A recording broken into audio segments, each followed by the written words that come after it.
समाज को बनाया जा रहा है निशाना। पोस्टर वॉर से गरमाई बिहार की सियासत, सत्ता विपक्ष आमने सामने।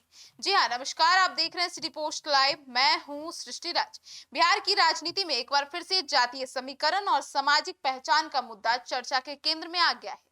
राजधानी पटना में लगाए गए एक पोस्टर ने राजनीतिक गलियारों में नई बहस छेड़ दी है। पोस्टर के जरिए यह संदेश देने की कोशिश की गई है कि यादव समाज को सुनियोजित तरीके से बदनाम किया जा रहा है और उसे अपराध तथा अराजकता से जोड़कर प्रस्तुत किया जा रहा है।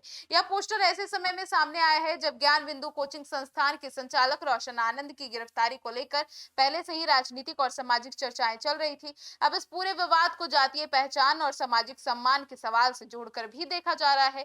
अब पोस्टर में बताया गया है कि यादव कौन है।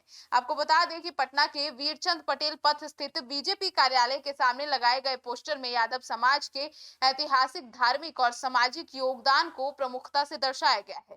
पोस्टर में लिखा गया है कि भगवान श्री कृष्ण यादव थे, महाभारत के नायक यादव थे, सुदर्शन चक्र धारण करने वाले यादव थे, सुदामा के मित्र यादव थे और अत्याचारी कंस का वध करने वाले भी यादव थे। इसके साथ ही यह भी कहा गया कि भारतीय राजनीति में शक्ति संतुलन बनाने में यादव समाज की महत्वपूर्ण भूमिका रही है। पोस्टर के अंतिम हिस्से में लिखा गया है, मत छेड़ यादव को, महाभारत से लेकर कुरुक्षेत्र तक सभी का नायक यादव ही है। जब पाप और पापी बढ़ेगा, हर जुल्म के खिलाफ यादव ही लड़ेगा।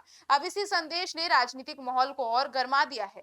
अब आपको बता दें, अपर्णा यादव ने ये तमाम गंभीर आरोप लगाए हैं और इस पोस्टर को भी लगाया है। जी हाँ, इस पोस्टर को लेकर अपर्णा यादव ने सरकार पर गंभीर आरोप भी लगाए हैं। उनका कहना है कि वर्तमान व्यवस्था में यादव समाज की छवि को नुकसान पहुंचाने की कोशिश की गई है।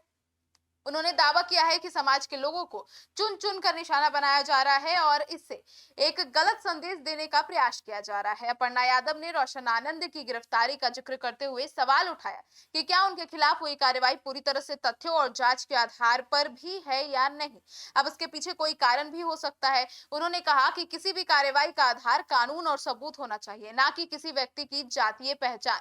अब आपको बता दें, रोशन आनंद और खान सर से जुड़े विवाद के बीच इस पोस्टर ने पूरे मामले को और नया मोड़ दे दिया है और अब यह जो बहस है, ये केवल एक गिरफ्तारी तक सीमित नहीं रह गई है, बल्कि सामाजिक सम्मान, जातीय पहचान और राजनीतिक प्रतिनिधित्व तक पहुंच गई है। विपक्षी दलों और यादव समाज के कुछ प्रतिनिधियों का कहना है कि सम्मान और पहचान की लड़ाई है, जबकि सत्ता पक्ष से राजनीतिक लाभ के लिए खड़ा किया गया मुद्दा बता रही है। अब बिहार की राजनीति में जातीय समीकरण हमेशा से महत्वपूर्ण भूमिका निभाते रहे हैं। ऐसे में यादव समाज को लेकर उठी यह बहस आने वाले दिनों में और भी बड़ा राजनीतिक मुद्दा बन सकता है। फिलहाल सबसे बड़ा सवाल यही है कि क्या वास्तव में किसी विशेष समाज को निशाना बनाया जा रहा है या फिर राजनीतिक आरोप प्रत्यारोप का हिस्सा है। इसका जवाब जांच, तथ्यों और समय के साथ सामने आ जाएगा, लेकिन इतना तय है कि एक पोस्टर ने बिहार की राजनीति में नई हलचल तो जरूर पैदा कर दी है। आपकी क्या राय है, जरूर बताइएगा। धन्यवाद।